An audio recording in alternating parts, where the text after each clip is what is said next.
పిల్లలకి ఎప్పుడైనా కొత్తగా క్రిస్పీగా టేస్టీగా స్నాక్ చేయాలనుకుంటే ఇలా ట్రై చేయండి, చాలా బాగుంటాయి. ముందుగా 3 బంగాళదుంపలు ఇలా ఉడకపెట్టుకొని తీసుకోవాలి. 1 క్యారెట్ తురిమేసుకోండి.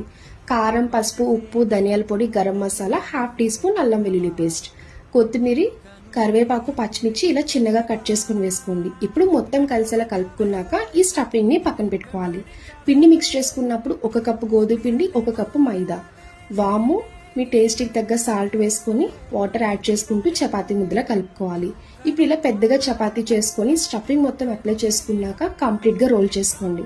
మీరు కావాలనుకుంటే గోధుమ పిండితో కూడా చేసుకోవచ్చు. ఇప్పుడు చాక్ తీసుకొని పీసెస్లా కట్ చేసుకోవాలి. వీడియోలో చూపిస్తున్నట్టు స్టఫింగ్ బయటకు రాకుండా చూసుకోండి. ఇప్పుడు ఈ ఫ్రై చేసుకోవడానికి స్టవ్ ఆన్ చేసి కడాయి పెట్టుకున్నాక ఆయిల్ వేసుకొని ఒక్కొక్కటి స్లోగా వేసుకున్నాక 2 సైడ్స్ కూడా తిప్పుకుంటూ గోల్డెన్ కలర్ వచ్చే వరకు క్రిస్పీగా ఫ్రై చేసుకోవాలి. చూసారు కదా, నచ్చితే లైక్ చేసి ఫాలో చేయండి. Bye friends.